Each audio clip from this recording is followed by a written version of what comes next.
So,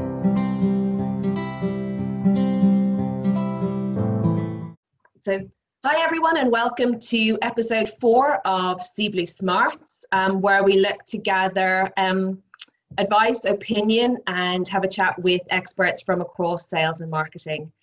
Today, we're going to talk about something that many marketers are probably in the midst of right now, and that is 2021 marketing planning.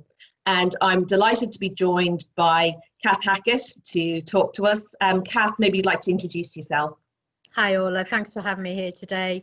I'm a Chief Marketing Officer and I help companies build their go-to-market plans and their demand generation programs.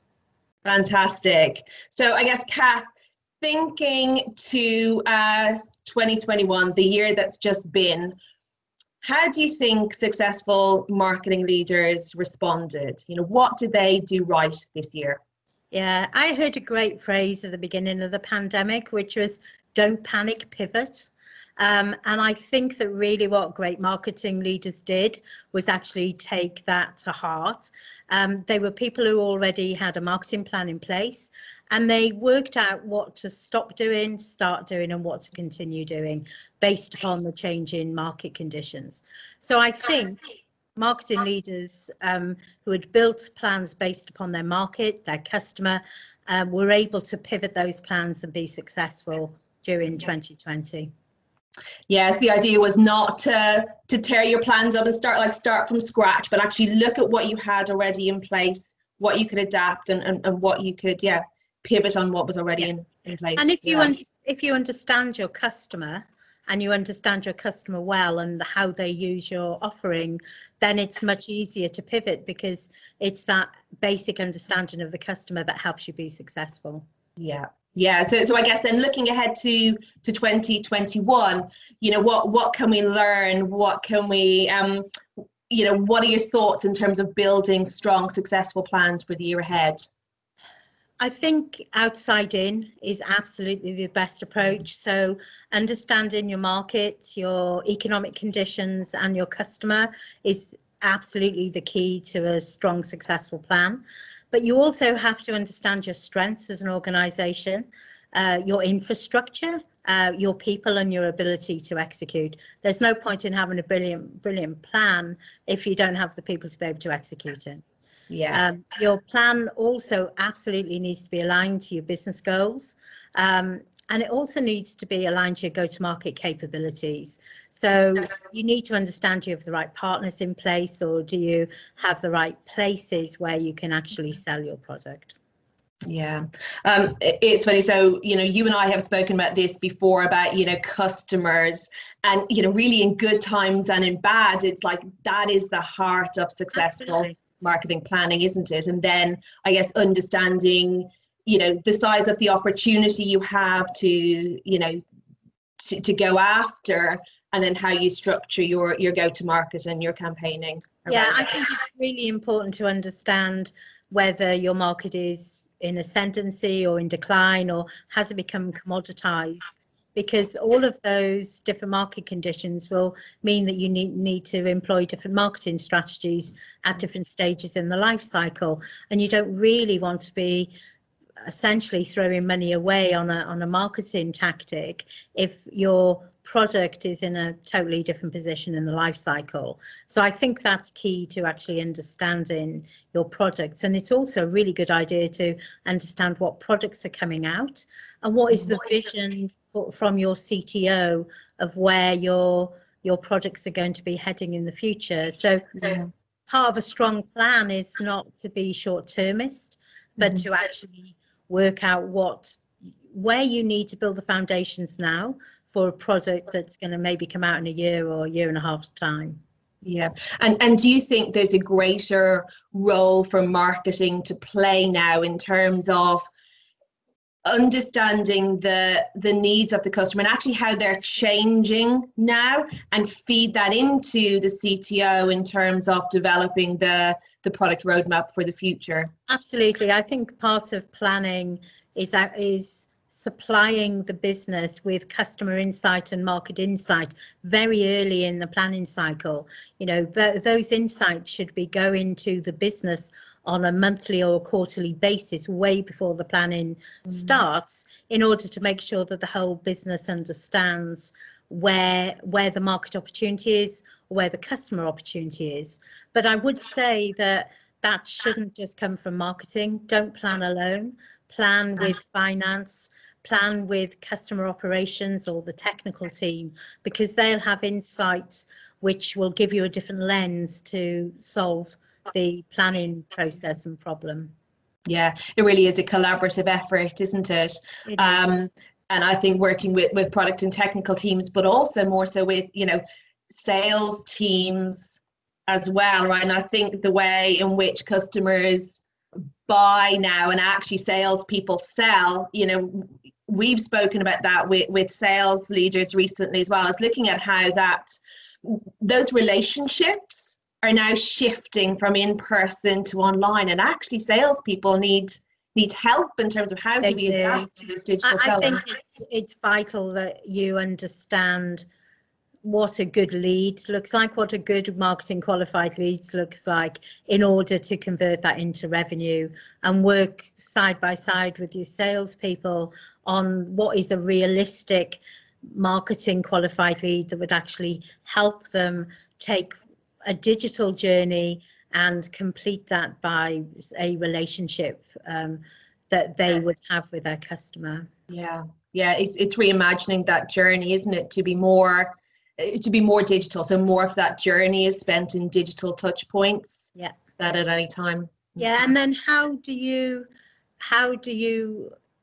put a conversation into the part of the journey? The journey is not necessarily going to be linear and all digital. It might be digital and then it needs a conversation, then it might go back to digital again. And that's why it's so important to plan your campaign strategies with sales to make sure you have the right customer touch points throughout that journey, to make sure that the customer experience is brilliant and they have trust in you and they want to buy from you.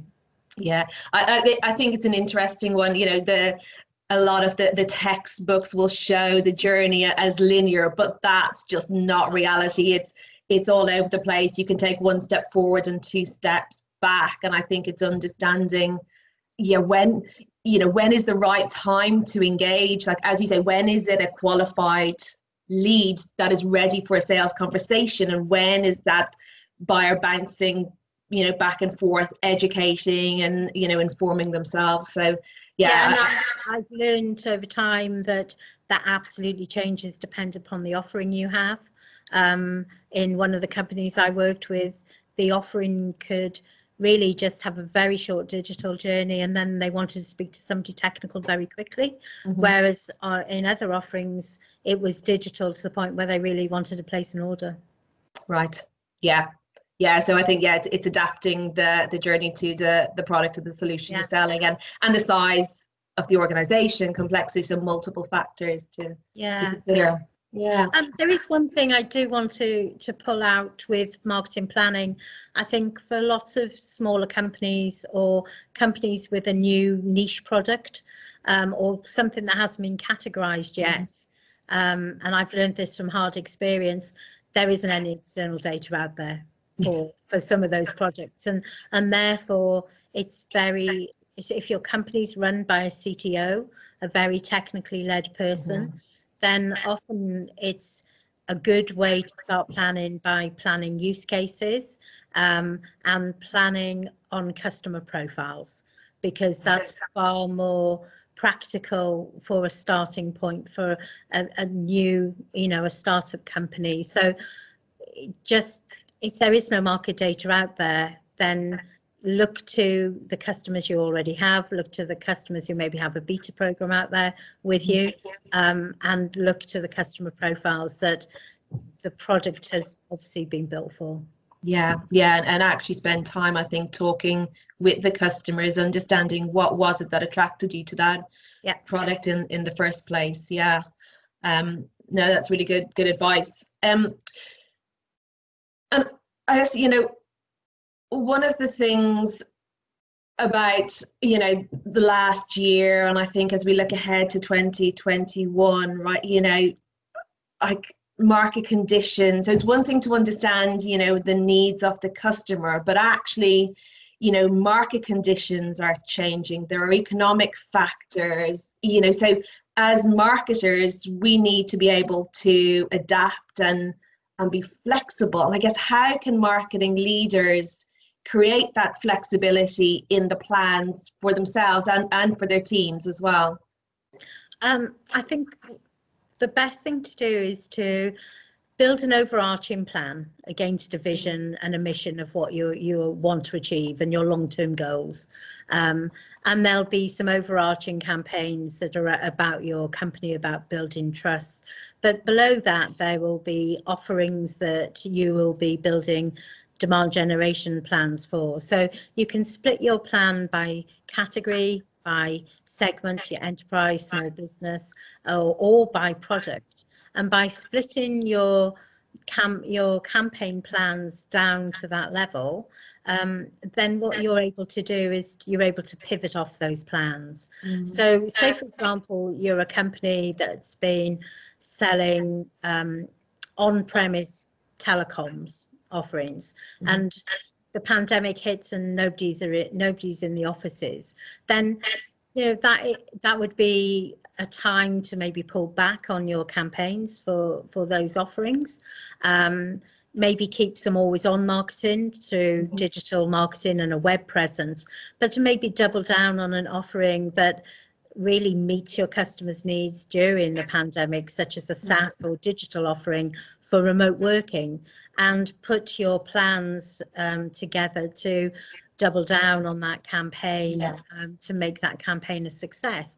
What I would say, though, is if you are going to make those changes, that really does need to be aligned with sales targets and goals and commercial focus. So that would be a conversation for a CMO to go to the business leaders with, to discuss maybe how you could plan during those changing market conditions. Yeah. So back to that point we spoke about earlier, that that collaboration, that marketing planning and adapting those plans doesn't happen in isolation. It has to be a collaborative effort with your other stakeholders. And I also think that your marketing specialists or your marketing managers, may be in country or will be far closer to the ground than, you as a planner. And you need to give the opportunity to those people to feed back to you. So I would say sort of monthly meetings or a forum that you can put together where you actually listen to your teams and what's happening on the ground would probably give you some insight into what needs to be changed in the planning. And that also helps with everybody feeling they own the plan rather than the plan being forced upon people.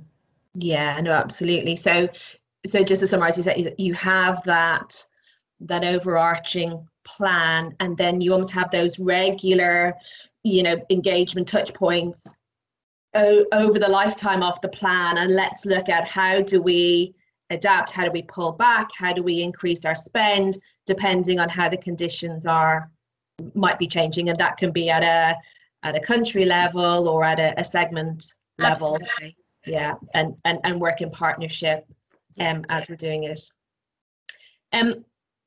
And thinking about that, and we touched briefly on teams and employees. I guess, have you seen any good tools or templates out there, or resources, Cath, that marketing leaders or their teams may be able to tap into as they're looking at their plans for next year? Yeah, there are some quite simple planning templates out there. Some are better than others. I think you need to have a plan that works for your business. So it's worth having a look at all the different planning sort of templates that are out there. But it's rather than build your own, there's lots out there for you to be able to take advantage of. I do think that sharing those with the marketing teams and having a simple plan on a page that your marketing managers and specialists can use as part of the planning process will actually help you gather information quickly, and it will also help you spot creative ideas that you might not be thinking of yourself, and bring those creative ideas into your planning process. Yeah, and I guess the same would apply if you're working with partners as well, is share those tools and look at ideas and common themes and priorities, I guess. Absolutely. We're working with partners that you should be working sort of 5 months before your planning process to understand what they're seeing in the market, where their priorities are, and how you fit in with their priorities in order to be a key integral part of their business. Yeah, absolutely. So if we can think what CMOs are doing now, like, is there one thing that a CMO could do differently from what they're doing today? Maybe something from your own experience. I think planning early is something that, you know, as a CMO, you often get pulled into the day-to-day, you know, how many leads, where's the revenue at, is the pipeline stuck? It's really important to actually spend time planning and carve that time out, and plan for disruption. So one of the things that I would say is that don't be afraid to have a workshop with marketing and sales, or, you know, anyone in the business on what does a black swan event look like? What does disruption look like? And what could you do if you are disrupted? So therefore you have in your back pocket a plan B or a plan C, that if you are disrupted, you know where to go and you know what to do quickly, and you're not flailing around trying to work out what does good look like. I think that would be key. I'm not saying build the plans in depth. I'd say have a straw man plan in place, but a starting point for you to then work on, dependent upon the black swan event that you have. I also believe monitoring your marketing activity, clearly understanding the ROI, understanding the impact that your marketing campaigns have, whether that be brand awareness or creating marketing leads or changing the perception of a company. You need to be monitoring those key indicators to decide if you're going in the right direction.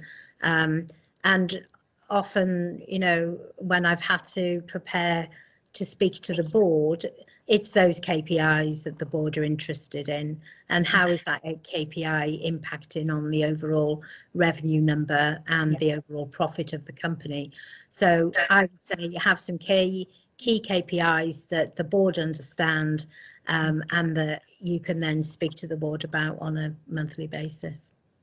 Yeah, which is absolutely spot on. It's identifying those KPIs that relate to operational, you know, performance, right, and commercial outcomes. I think that's the key, isn't it, to get the senior stakeholder engagement, rather than necessarily the tactical KPIs are you know, good for marketing to understand what's working, what's not, but when we take it up to a senior audience, that it's connecting to the commercial outcomes. Finance directors will not want to know what the engagement measurements are. Yes. We want to know what the outcome is going to be. What the outcome, exactly. No, so some great advice there, Cath, and thank you for sharing. I think what we'll do is gather some of those tools and, you know, resources that are helpful to marketing teams to look at, and we'll drop them into the comment section alongside this webcast. But really, thank you so much for your time today. It was a joy to talk about something I love. I really enjoy marketing planning. It was good fun. Thank you. So thanks, Cath. All right. Thanks, Orla.